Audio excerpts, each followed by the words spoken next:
का उद्बोधन हमने सुना, ऐसे माननीय दिवाकर जी, अजय मोहन जी का भी उद्बोधन हम लोगों ने सुना। ऐसे अपने अजय मोहन जी, शुभेंदु जी अभी मंच पर हैं और वो कानपुर बुंदेलखंड के संयोजक हैं। इस जिले के अध्यक्ष माननीय संयोजक माननीय संदीप चतुर्वेदी जी, और यहाँ पर इस सभागार में हमारे शिक्षक बंधु बैठे हुए हैं और बड़ा संकोच होता है कि प्रवक्ताओं के बीच में किसी वक्ता का बोलना, जिनको डेली बोलने का अनुभव हो और डेली बोलते ही हो, उनका काम है बोलना, तो ऐसे प्रवक्ताओं के बीच में बोलना बड़ा कठिन काम है। और खास तौर से तब जब मेरा जन्म फर्रुखाबाद में हुआ हो और हमारे बीच में ऐसे शिक्षक हों जिनका मार्गदर्शन आपने प्राप्त किया हो, जैसे माननीय वीरेंद्र मिश्रा जी बैठे हैं यहाँ, लालाराम दुबे जी बैठे हैं यहाँ, माननीय राजेंद्र त्रिपाठी जी बैठे हैं, मुकेश राठौर जी बैठे हैं। ऐसे बहुत सारे अध्यापक यहां बैठे हों, उनके बीच में बोलना बड़ा कठिन काम है। फिर भी जैसा आदेश होता है मंच का, वो सबको निभाना होता है। हम लोगों ने बहुत सारी राजनीतिक बातें अभी सुनी। अब हम लोग आ जाते हैं अपने शिक्षक के कार्य पर। खास तौर से जब भी किसी देश का निर्माण होता है तो उस देश में कुछ स्ट्रक्चर बनते हैं। उन स्ट्रक्चर्स में शासन, प्रशासन, राष्ट्र और जनता, ऐसे चार भाग रहते हैं। तो शासन का काम हम सब जानते ही हैं, उसका काम सुरक्षा करना है, और सुरक्षा इंटरनल सिक्योरिटी, एक्सटर्नल सिक्योरिटी और जितने प्रकार की सिक्योरिटी हो सकती है वो सब उसका काम है। न्याय व्यवस्था कायम करना उसका काम है। दूसरा, प्रशासन की बात आती है तो अंदर व्यवस्था करना उसका काम है। अब बात बचती है वो है कि जब जिस राष्ट्र में हम रहते हैं वहां के नागरिकों को कैसे व्यवस्थित किया जाए, उनके चार आधारभूत अंग हैं। उन आधारभूत अंगों में हम कहते हैं कि अगर शिक्षा मिल जाए, स्वास्थ्य ठीक हो जाए, स्वावलंबन हो जाए और आचार सीख जाएं, सदाचार सीख जाएं, तो फिर अपने को सरकार की तरफ देखने की आवश्यकता नहीं होती, प्रशासन की तरफ भी देखने की आवश्यकता नहीं होती। अब सोचकर देखो कि जो हमारी जरूरत है वो जरूरत है स्वास्थ्य हमारा अच्छा हो, इसके लिए धन की आवश्यकता है, स्वावलंबन हो, हमारा सब व्यवस्थित हो, जितनी आवश्यकता मुझे हो उतना मुझे मिल जाए, स्वावलंबी तरीके से मिल जाए, और हमारे परिवार, हमारे लोगों के बीच में आपस का जो व्यवहार है वो व्यवहार सदाचार के रूप में हो। और ऐसे तीनों गुणों को करने के लिए एक शिक्षक की आवश्यकता होती है। बिना शिक्षक के, ऐसा कहा हम सबने सुना भी होगा, पढ़ा भी होगा, और एक दोहा तो बारंबार, कोई ऐसा मुझे नहीं लगता कि शिक्षकों का कोई कार्यक्रम होता हो और वो दोहा नहीं होता हो। गुरु गोविंदो खड़े काके लगो, सब में बोला ही जाता है, अपने को रटा पड़ा। और फिर चाणक्य की एक बात भी आती है और वो कहते हैं कि हम प्रलय को सृजन भी देते हैं और उसको रोकते भी हैं और उसका आगाज भी करते हैं, राष्ट्र का निर्माण भी करते हैं। यह हमारा काम है, शिक्षकों का काम। अब इस शिक्षक के काम में हमारा रोल क्या? आज की आधुनिक व्यवस्था में हम जहां पर हैं, जिस प्रकार से हैं, जो भी कर रहे हैं, हमारे कुछ मानदंड होंगे, हमारे कुछ मापदंड होंगे और कुछ सरकारी प्रक्रिया होगी। लेकिन जब मैं ये कहता हूं कि सरकार का रोल खत्म हो जाए, सरकार के पास केवल एक्सटर्नल सिक्योरिटी, इंटरनल सिक्योरिटी और व्यवस्था रहे, बाकी समाज स्वयं में स्वावलंबी हो, तो उसके लिए हम सबको ये आवश्यकता पड़ती है कि समाज के आधारभूत अंगों के लिए हमने क्या किया और उस व्यवस्था को कैसे बनाकर रखते हैं। जिस जनपद में हमारा जन्म हुआ, सौभाग्य से वो शिक्षकों का ऐसा स्थान है जिसको पूरा विश्व याद करता है। मैं अगर कहूं कि ये याज्ञवल्क्य की जन्मभूमि है, एक ग्रंथ का निर्माण करते हैं। मैं अगर कहूं कि ये कपिल मुनि का स्थान है जो सांख्य दर्शन देते हैं। मैं अगर कहूं कि ये गुरु द्रोणाचार्य की स्थली है, संसार द्रोणाचार्य को पूछता है, और ये जन्म लेने जहां उनका सदैव समय रहा, जहां उन्होंने तपस्या करी, जहां उन्होंने युद्ध लड़ा, वो फर्रुखाबाद है। और कृपाचार्य भी हमारे रिश्तेदार हो गए। अगर द्रोणाचार्य यहां के हैं तो कृपाचार्य अपने रिश्तेदार अपने आप हो गए।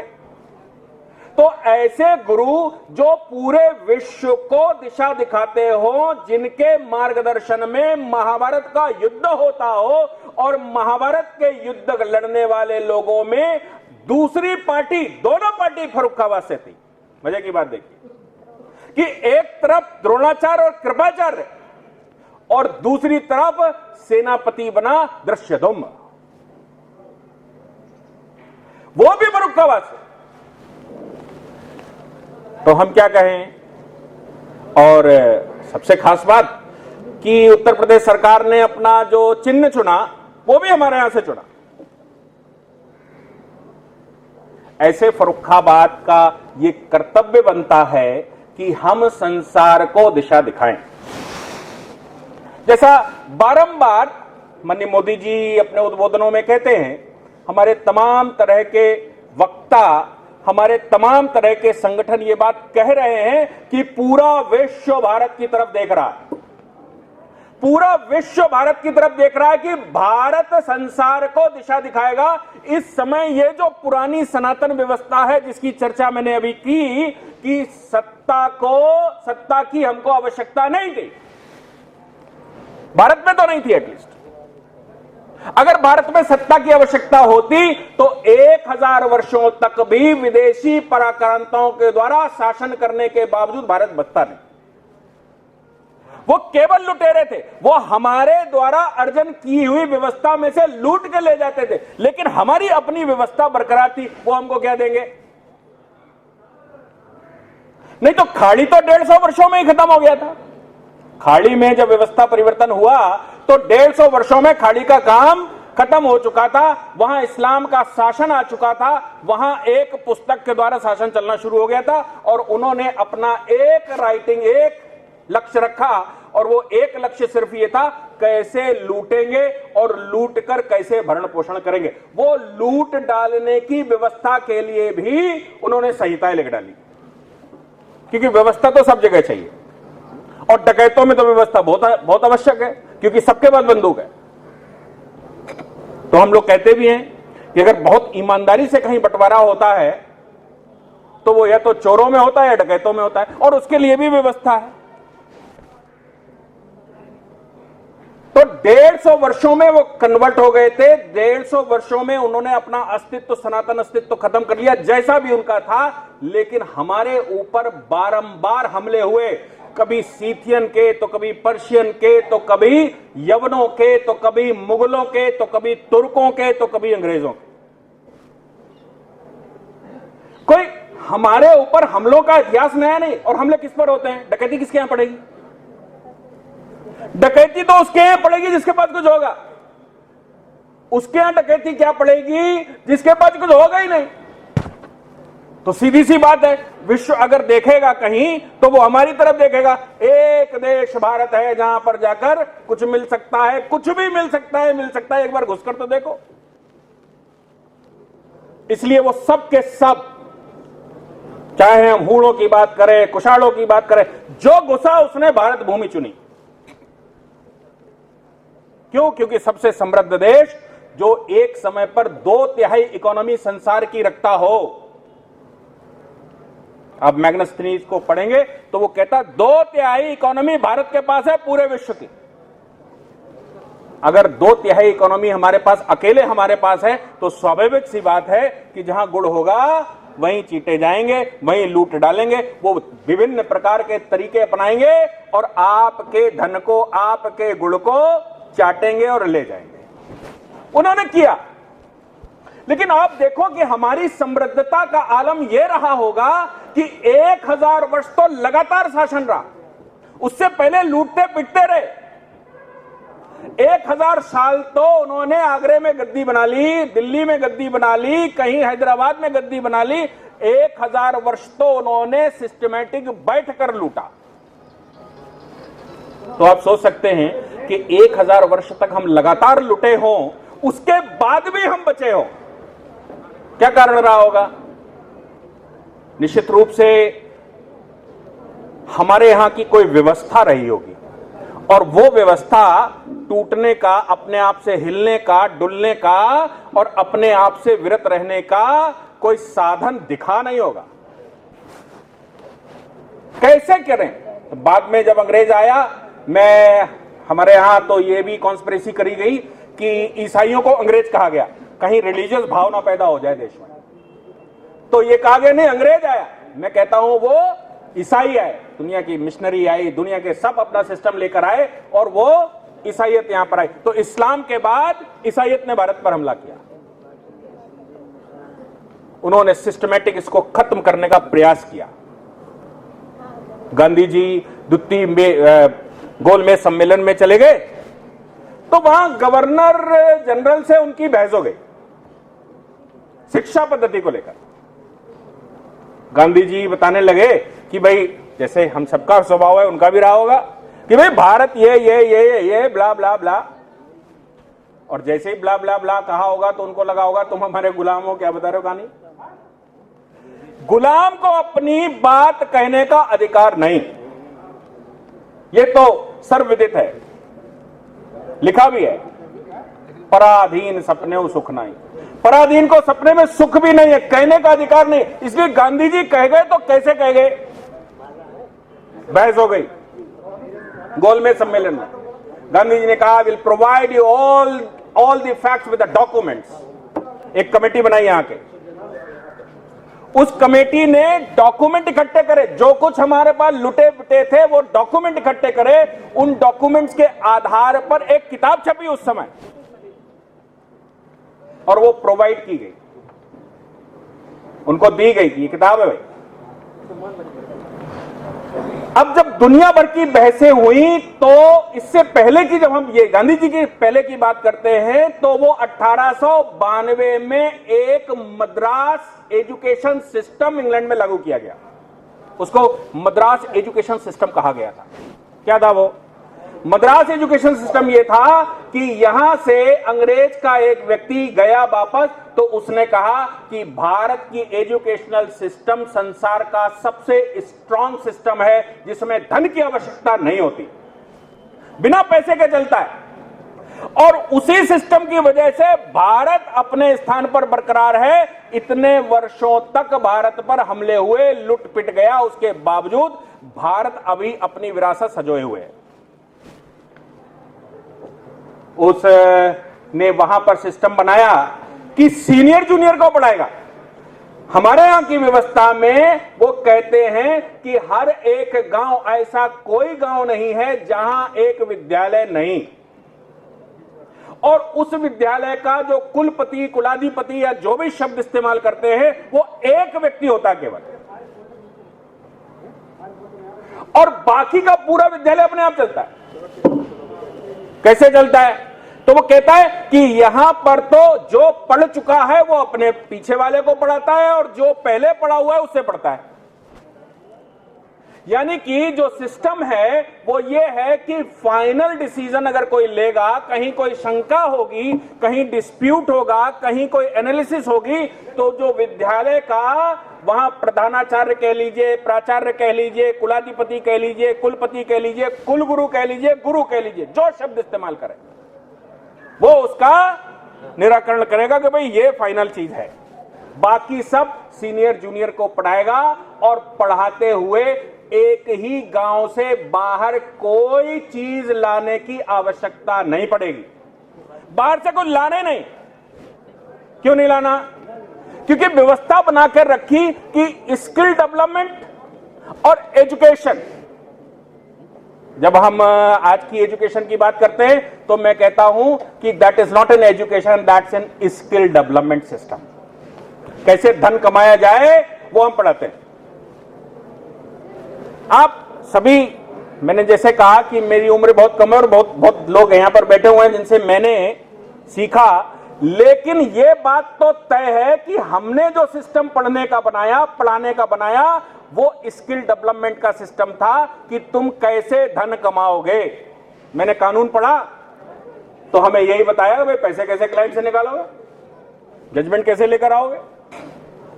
नहीं, बड़ी यूनिवर्सिटी में जाता हूं लगातार, उनके सिस्टमेटिक चलता, अटेंडेंस होती है, एग्जाम होता है, जो वक्ता बोल कर गया उसका क्वेश्चन तैयार करवाते हैं, फिर वो हमसे पूछते हैं कि आपने जो बोला उस पर हमने ये क्वेश्चन बनाया है, इस पर हम इन पर एक एग्जाम लेंगे छोटा सा, उसके बाद मार्किंग करेंगे। वो करते हैं, हम वहां जाते हैं।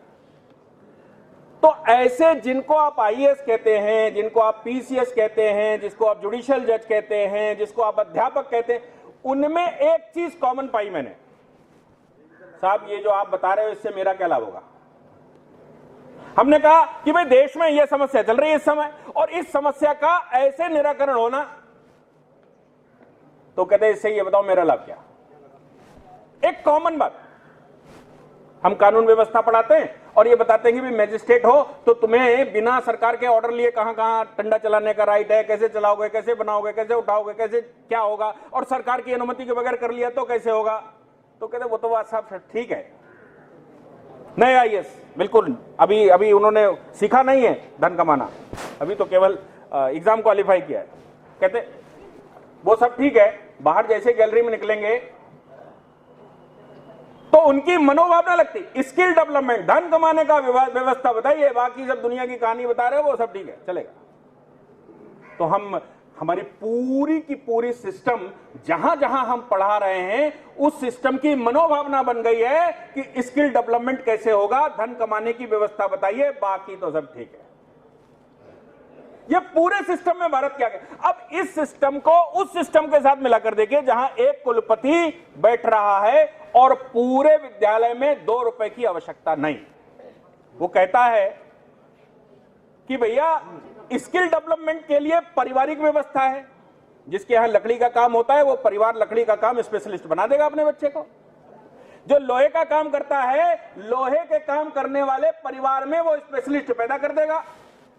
जैसे हम लोग कहते हैं ना, जिसके घर में बाइक होती है बच्चे 15 साल 14 साल में चलाने लगते हैं, सिखाने की जरूरत नहीं पड़ती। जिसके घर में कार है उसको सिखाने की जरूरत नहीं, वो अपने आप ड्राइव करने लगता है। वैसे ही पारिवारिक व्यवसायिक व्यवस्था में स्किल डेवलपमेंट उसको अपने घर से मिलने वाली है। वो बाल काटने का काम जानता हो, वो जूता बनाने का काम जानता हो, वो और दुनिया भर के हम जानते ही हैं हमारे यहाँ कैसी व्यवस्था है। उसके लिए कोई बाहर से स्किल डेवलपमेंट की जरूरत है। अब विद्यालय क्या करेगा? जो वो कुलपति बनाया है वो क्या पढ़ाएगा? वो पढ़ाता है सांस्कारिक शिक्षा, व्यावहारिक शिक्षा। कैसा व्यवहार होना चाहिए हमारा पृथ्वी के प्रति, हमारा सूर्य के प्रति, हमारा परिवार के प्रति, हमारा रिलेटिव के प्रति, हमारा कर्म करने वाले लोगों के प्रति, और जो विभिन्न प्रकार के काम करने वाले लोग हमारे गांव में रहते हैं, इनके साथ हमारा व्यवहार कैसा हो। ऐसा ना हो कि इनमें से कोई छोटा काम करने वाला अपने आप को कुछ अदरवाइज फील कर ले। इसलिए विवाह होते समय उसका योगदान चाहिए और उसका हिस्सा भी चाहिए। सब बैठेंगे मंडप में और सबका कर्तव्य है कि कोई निछावर चढ़ाएगा तो कोई ये करेगा, बारात में जाएंगे तो बोलेंगे इनके कपड़े चाहिए, उनके कपड़े चाहिए, इनका ये चाहिए, उनका वो चाहिए, लिस्ट बना कर देंगे। ये व्यवहारिक शिक्षा कि कर्म के आधार पर, काम के आधार पर कहीं भेदभाव और समाज भेदित ना हो जाए, समाज के बीच में खाई ना पैदा हो जाए, इसके लिए इन गुरुकुलों की आवश्यकता है। नई रिसर्चेस कैसे हों, यहां से सूर्य की दूरी कितनी है, कैसे हनुमान चालीसा में वो दूरी लिखी जाए और वो रोज पढ़ाई जाए, रटवा दिया जाए। यह व्यवस्था है। सूर्य का गुण क्या, पृथ्वी का गुण क्या, चंद्रमा का गुण क्या, सूर्य को शनि काला क्यों, अब आज की रिसर्चें कह रही हैं शनि बड़ा खतरनाक है, बलय हैं उस पर, कार्बन का वो है, ये है, और वो इसलिए ब्लैक है। और हमारे यहां खगोल शास्त्र ने बता दिया, आज दूरबीन लगाकर कोई पता करने की कोशिश करे कि कौन सा ग्रह कहां है, वो कर सकता है। हमारा वो उठाकर पंचांग उठाकर देखिए, हम 10,000 साल बाद भी बता देंगे कौन सा ग्रह किस समय कितनी डिग्री पर होगा और उसकी इंटेंसिटी हमारी बॉडी पर कितनी होगी। हाँ, उसकी इंटेंसिटी हमारी फसलों पर कैसी होगी, जलवायु पर क्या परिवर्तन आएगा, यहां की बारिश कैसी होगी, और क्या क्या होगा, सब हजारों वर्ष के कैलकुलेशन भारतवर्ष के पास है। आप बताइए कि अब ये जो अपने को शिक्षा चाहिए आज, वो किस लिए चाहिए? अगर ये सिस्टम अपने पास है तो अपने को ये जो अंग्रेजी शिक्षा देने की व्यवस्था डाली, हमारी शिक्षा पद्धति को समाप्त किया, समाप्त करके मैकाले एजुकेशन शुरू की। इस एजुकेशन में स्किल डेवलपमेंट और लेबर बनाने का काम अपने ने किया कि कैसे लेबर बनाए। हम तो कभी लेबर जानते ही नहीं, हम तो कार्य विभाजन करने वाले लोग हैं। हम तो कार्य विभाजन करते हैं। भाई बाल कौन काटेगा? ये परिवार काटेगा, पूरे हमारे गांव का जिम्मेवारी है, ये परिवार बाल काटेगा। मंत्रोच्चारण कौन करेगा? घर में पूजा होगी तो ये परिवार है, ये मंत्रोच्चारण करेगा, ये विधियां बताएगा, ये दाह संस्कार की बात बताएगा, ये करेगा, वो करेगा। आज भी वैसी व्यवस्था हमारे यहां बरकरार है। अब हमने आजादी के बाद भी वो एजुकेशन समाप्त नहीं की, उसके दुष्परिणाम हमको खूब दिख रहे हैं कि $1 $1 से ₹75 $1 हो गया। सरकार 2014 में बैठी, विचार करना शुरू किया कि आप बारंबार कहते आए क्योंकि जब से जनसंघ बना या जब से संघ बना हम परम वैभव की तरफ ले जाएंगे। ये तो हमारा शुरू से नारा, डे 1 से। और भारत का वैभवशाली इतिहास, ये संघ के शिविरों में हम में से कोई गया होगा तो उसने ये सिलेबस देखा होगा, भारत का वैभवशाली इतिहास और परम वैभव पर कैसे ले जाएंगे। जब सरकार बैठ गई, नेतृत्व करने वाली सरकार बैठ गई, तो वो नेतृत्व करने वाली सरकार क्या अब परम वैभव पर ले जाना चाहेगी? बिल्कुल चाहेगी, लेकिन वो परम वैभव पर ले कैसे जाए, उसके लिए अपने को पीछे झांकना पड़ा। और जब पीछे झांका तो पता लगा हम तो पूरा सिस्टम का असिस्टम ही कर बैठे। और अब इसको एक साथ परिवर्तित करना मुश्किल नहीं, लगभग असंभव। क्योंकि जब हमारे गांव में एक विवाह के दौरान एक बूढ़ी मां जो बात बताती है, भाई ऐसे पूजा करनी चाहिए, इतने दाने रखने चाहिए, इतना तिल रखना चाहिए, यहां पर चावल रखने चाहिए, यहां पर, तो वो उसका रोल केवल इतना है कि वो कुर्सी डालकर बैठती, बाकी लोग करते हैं। तो वहां अम्मा क्या करें? तो नहीं अम्मा ऐसे नहीं, ऐसे कर लो, वही फाइनल है। अब उसको दूसरी किसी महिला ने सीख लिया जो उनके बाद आई, वो भी सिस्टम फाइनल हो गया। तो वो तो सिस्टम फाइनल हो गया, अब कोई नया आया, उसने कहा ऐसे नहीं ऐसे करते हैं। बोले तुम बहुत जानती हो, अम्मा से पूछो, चाची से पूछो, इनसे पूछो, उनसे पूछो। अब वो जो अम्मा और चाची ने सेट कर दिया वही फाइनल है। तुम कितना भी ज्ञान बताओ, उनको समझ में आने वाला नहीं। ये जो अम्मा और चाची ने यहां व्यवस्था तय कर दी शिक्षण व्यवस्था में, वही अपने को बदलना लगभग असंभव काम है। क्योंकि जैसे ही आप उस पर बार करेंगे तो कहेंगे जे आए नए, कल से पैदा हुए, हमारे सामने घुटन्ना पहने घूम रहे थे और आज हमें बता रहे शिक्षा व्यवस्था। ये फैक्ट है। तो फिर क्या करें? सरकार ने एक बीच का रास्ता निकालने का प्रयास किया। हमने शिक्षण व्यवस्था में नई शिक्षा नीति लेकर आए। उस नई शिक्षा नीति में जो सबसे ज्यादा आवश्यक चीज है और वो थी स्किल डेवलपमेंट का काम सिखाना। तो हमने कहा कि ये जो डिग्रियां लेकर बैठा है इसमें स्किल तो डेवलपमेंट नहीं हुई, और आया स्किल डेवलपमेंट के लिए था। ये वहां बैठा क्यों? क्योंकि फाइनल तो स्किल डेवलपमेंट, रुपया कैसे पैदा करेगा। और डिग्री ले गया एमए एमएससी की, और बाद में पता लगा ये तो कहीं काम नहीं आने वाली। तो सरकार ने व्यवस्था की कि सबसे पहले रियल स्किल डेवलपमेंट शुरू होना चाहिए। उसके लिए ये विभाजन किया, 3 2 3 4, और उसमें इनकमिंग आउटगोइंग की व्यवस्था रख दी कि भैया आप काम करना चाहते हैं, इसी के लिए पढ़ने आए, हाँ कुछ कर लीजिए। करने गया तो बोले वहां जब तुम पढ़ लेना बीए, वो फर्स्ट ईयर पढ़ लेना, नौकरी कर लेना, और नौकरी करने के बाद तुमको दोबारा लगे कि और पढ़ना है तो सेकेंड ईयर में आ जाना। नहीं, पहले क्या होता था, अभी भी वो चल रहा है, बदलना बाकी है, 2025 तक बदलेगा। पहले क्या होता था, बीए फर्स्ट ईयर में एडमिशन लिया, अगला नहीं पढ़ा तो वो गैप हो गया, एडमिशन नहीं, चलिए बाहर, अब जो करने का वही करो, नहीं तो एफिडेविट लगाओ, ये बताओ वो बताओ, ये हमारे यहाँ तो काट बहुत ज्यादा होते हैं, तो नहीं, कहा एक काम करो, एफिडेविट लगा के ले लो एडमिशन। वो एक्सेप्शन है, लेकिन व्यवस्था जिसके लिए हम पढ़ने आए, क्या वो व्यवस्था हमने करी? व्यवस्था तो यही है कि हम पढ़ने जहां आए, वहां हमने जो सीखा उसको अप्लाई कर लें, स्किल जो हमने ले ली उससे कुछ धन अर्जन कर लें, और आवश्यकता पड़े तो और पढ़ लें। हमने उसको अब 6ठी क्लास, 7वीं क्लास के बाद, 8वीं क्लास के बाद ये कहना शुरू किया कि भैया बस्ता केवल बस्ता लेकर नहीं आना, ये विद्यालय में ही रखना है, यहां से जो सीखो वो अप्रेंटिसशिप करके देखो, और फिर कहीं नौकरी मिल जाए तो कर लो, और करने के बाद तुमको लगे और पढ़ना है तो फिर आ जाना, और नहीं तो जाओ। तो कम से कम सही स्किल डेवलपमेंट तो हो, जो वो सीखने आए वो तो सीखे। ये डिग्रियां लेकर इकट्ठे बैठ गए और फिर फर्रुखाबाद चौक पे इकट्ठे होके बोले या कचहरी में हमें नौकरी दो। सरकार कैसी है, ये वो शब्द अच्छे नहीं है, लेकिन वो चालू हो गया। तो स्किल डेवलपमेंट की व्यवस्था सरकार ने की। इसके बाद सौभाग्य से बीएचयू में 2019 की शुरुआत थी। एक वैदिक विज्ञान केंद्र को माननीय मोदी जी ने सैंक्शन दिया। तो पहला भाषण माननीय मोदी जी का हुआ, दूसरा योगी जी का हुआ, और सौभाग्य से तीसरा भाषण वैदिक विज्ञान केंद्र में मेरा हुआ। हमने उसको जानने की कोशिश की। तो उन्होंने कहा मोदी जी का विजन यह है कि भैया वैदिक विज्ञान को सामने लाओ, जो रियल विज्ञान है, जो रियल साइंस है, उस विज्ञान को सामने लाकर रखो।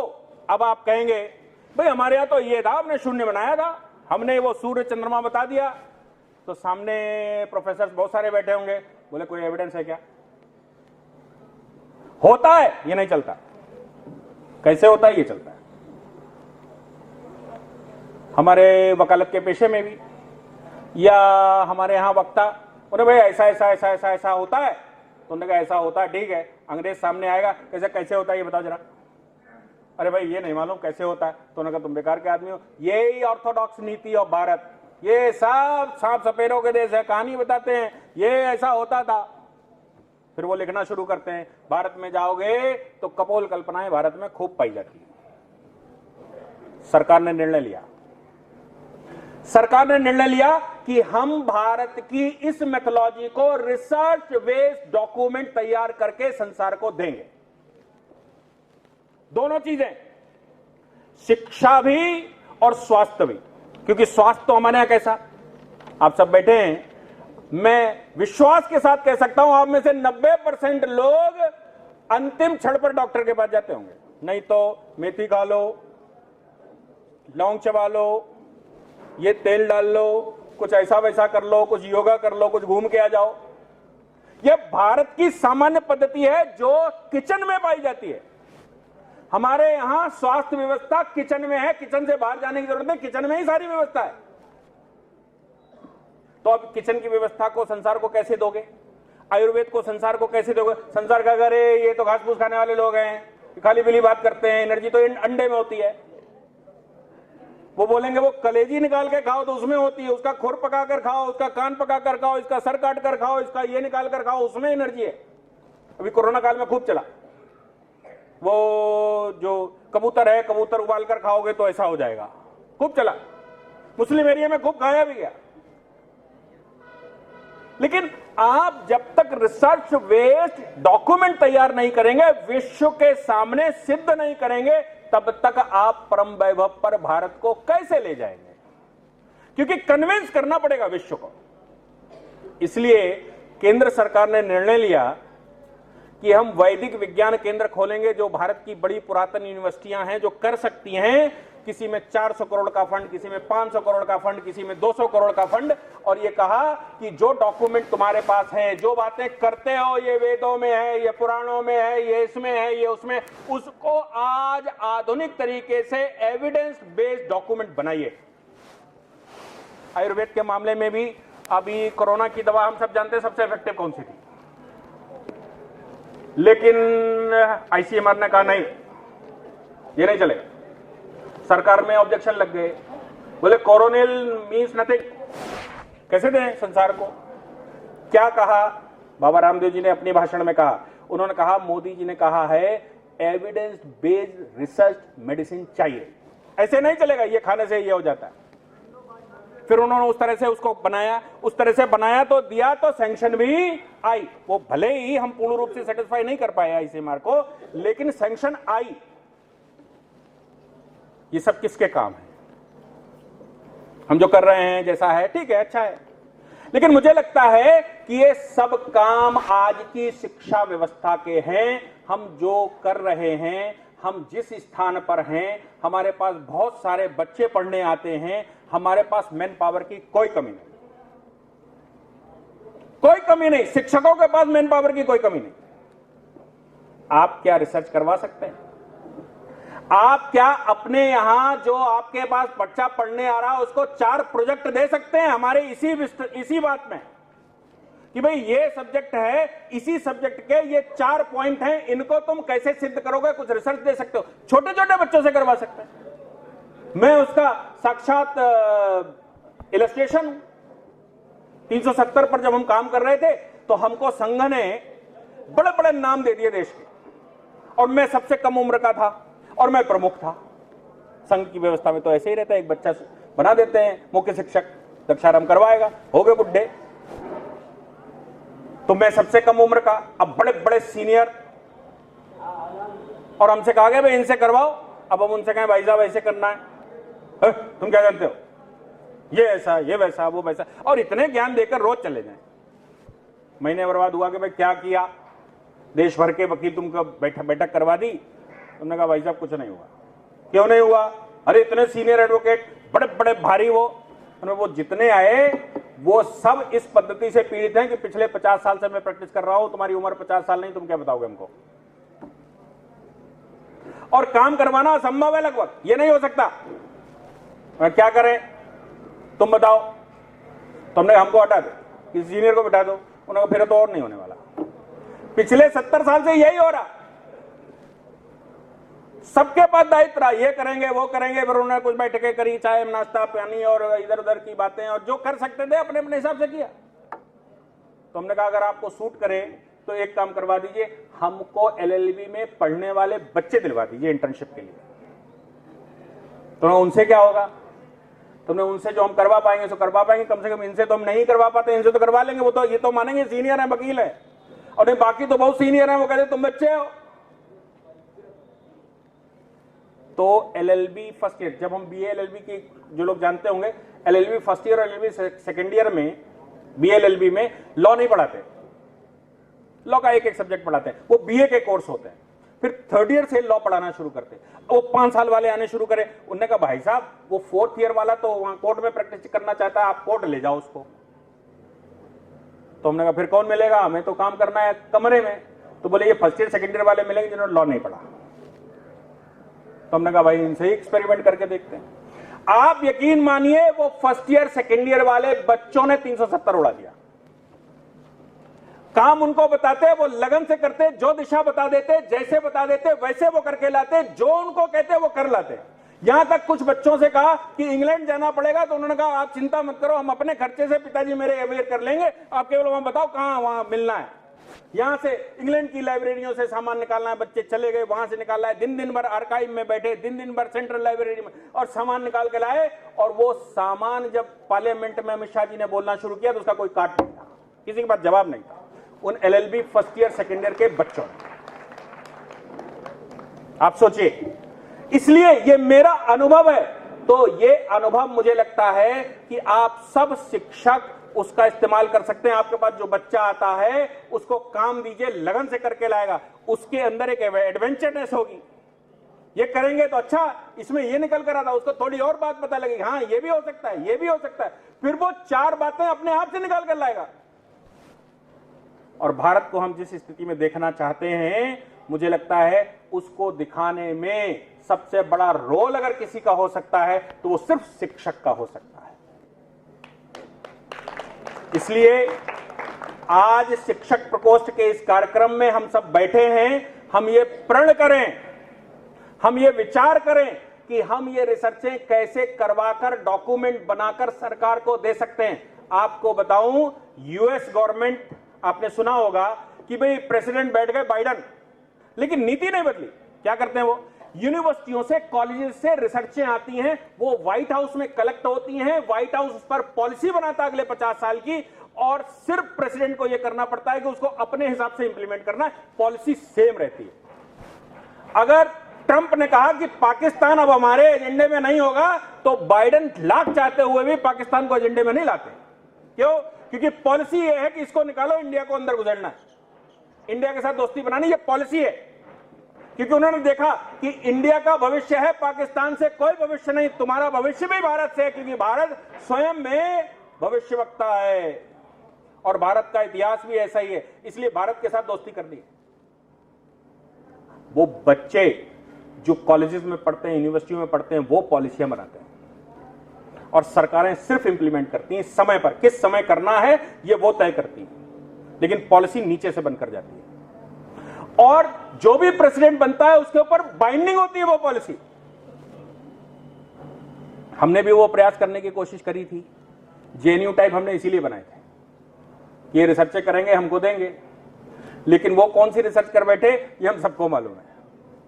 इसलिए ये जो high profile, high professional institute हैं, इनमें संभव है कि पॉलिटिशियंस इसके पॉलिटिक्स करके इसका काम बिगाड़ दें, लेकिन हम जो जिले में बैठे, हमारे पास राष्ट्रभक्त बच्चों की कोई कमी नहीं, और पुरोत है वो, केवल हमको दिशा दिखाने की जरूरत है। इसलिए ये हम सबका दायित्व बनता है कि हम ऐसे करके, कुछ फिलॉसफी के अध्यापक होंगे, कुछ हिस्ट्री के अध्यापक होंगे, कुछ ज्योग्राफी के अध्यापक होंगे, कोई एंथ्रोपोलॉजी का होगा, वो 4 अध्यापक मिलकर अपने अपने कॉलेज से 4-4, 5-5 बच्चे बिठाकर महीने में एक बैठक कर ले, बताए क्या होना चाहिए, आज तक का ये है, आगे तुम क्या सोचते हो। क्योंकि हर व्यक्ति सब कुछ नहीं सोच सकता, सोच तो कहीं ना कहीं से चाहिए, मैटर तो कहीं ना कहीं से मिलना पड़ेगा, कोई ना कोई तो उस पर इनिशिएट करेगा, किसी ना किसी के दिमाग में तो आइडिया आएगा, तो बच्चे के दिमाग में नहीं आ सकता क्या? हम इंप्लीमेंट करवाएंगे, हमें बुद्धि है, लेकिन बच्चा उसको रिसर्च करवाएगा और वो फ्री की व्यक्ति होगा, फ्री के रिसर्चर हमारे पास है, उसका भी मन लगेगा, वो भी भविष्य के लिए भारत तैयार करेगा। और हमारा जो रोल है, जो भारत को परम वैभवशाली बनाने का रोल है, जो हमको ही निभाना है, वो भी हम सही से निभा पाएंगे। इसलिए आज क्या हम शिक्षक प्रकोष्ठ के माध्यम से ये तय कर सकते हैं कि इस प्रकार की रिसर्चें हम कर सकते हैं? एक छोटा सा काम, पीछे मैं आया जब अभियान प्रमुख बनकर, तो कुछ डॉक्यूमेंट पड़े भाई, फर्रुखाबाद में 100, 150, 200 भाषण देने हैं, तो कैसे दोगे? एक ही बात तो नहीं बोलोगे। और अपना तो स्वभाव है, हमने आज तक 2000 भाषण दिए होंगे, कोई रिपीट नहीं किया, ढूंढ लेते हैं कुछ ना कुछ नया। तो अब फर्रुखाबाद में आपको 200 भाषण देने हैं, कैसे दोगे? तो अपने ने कहा भाई फर्रुखाबाद का इतिहास, भूगोल कुछ निकालना शुरू करते हैं। बहुत कुछ मिला, जो भी हमने आपको बताया। डिस्ट्रिक्ट मजिस्ट्रेट साहब से हम मिले, हमने कहा ये फर्रुखाबाद का इतिहास है, आप लोग पता नहीं क्या करते हो, इस पर कुछ काम करो। और हाँ सर, वो हम कर देते हैं। योगी जी से मिले, उनको बोला, उन्होंने एक फाइल साइन करके डिस्ट्रिक्ट मजिस्ट्रेट को भेज दी, बोले उससे करवा लो। मार्क हो गई, नीचे आ गई। हमने बता दिया इसका नाम पांचाल था, अपराकाशी था, ये था, वो था, जो सुना। बोले भाई इनको समझाओ। उन्होंने कहा सर इस पर एविडेंस बेस्ड कुछ है क्या? अब अपने पास एविडेंस तो नहीं है, ये तो हमारे पास अनुश्रुतियां हैं, हमारे पूर्वजों की स्मृतियां हैं, जो उन्होंने बताया यहां ऐसा हुआ, हमने भी कहा ऐसा हुआ, हमारे बच्चे भी कहेंगे ऐसा हुआ। वो कह रहे हैं इसके लिए आपको एविडेंस कलेक्ट करने पड़ेंगे। हमने यहां कई लोगों से कहा कि भाई ये करना है। अरे भाई साहब सरकार के करने के हैं, फला करेंगे, ढिमके करेंगे, ये करेंगे, वो करेंगे, वो पूरा का पूरा सिस्टम खत्म हो गया। हम चिल्ला चिल्ला के 200 भाषणों में हर जगह की खासियत बताते रहे, इस गांव में ये था, और उस गांव के लोगों ने सुना, तालियां बजे, बोले भाई साहब आपको बहुत नॉलेज है, और बात खत्म। तो क्या ये काम हम सब कर सकते हैं? क्या ज्योग्राफी वालों कार्बन डेटिंग करवा सकते हैं? भाई हम कहते हैं कंपिल सबसे पुराना स्थान है, तो उसकी कार्बन डेटिंग होगी तब तो पता लगेगा ये 5000 साल पुराना, 10,000 साल पुराना है। हम कहते हैं कि यहां मां गौरी बैठी हैं, अंबा, अंबे, अंबालिका और कंपिल वासनी, ऐसे पूरा वैदिक मंत्र है, पौराणिक मंत्र है, उसकी कोई रिसर्च करेगा? हम सब कर सकते हैं। हमारे सबके हर सब्जेक्ट में अपने पास करने के लिए काम है। इसलिए मुझे लगता है कि जो आज की सरकार ने केंद्र में मिशन छेड़ा है भारत को परम वैभव की तरफ ले जाने के लिए, उसमें सबसे महत्वपूर्ण अगर किसी का रोल हो सकता है तो वो शिक्षकों का हो सकता है। और आज सौभाग्य से सभी शिक्षक यहां बैठे हैं, और जो मैंने वहां से समझने की कोशिश की वो हमने आपको बताने की कोशिश की। अब भाग्य फर्रुखाबाद का आप तय करेंगे। जय हिंद।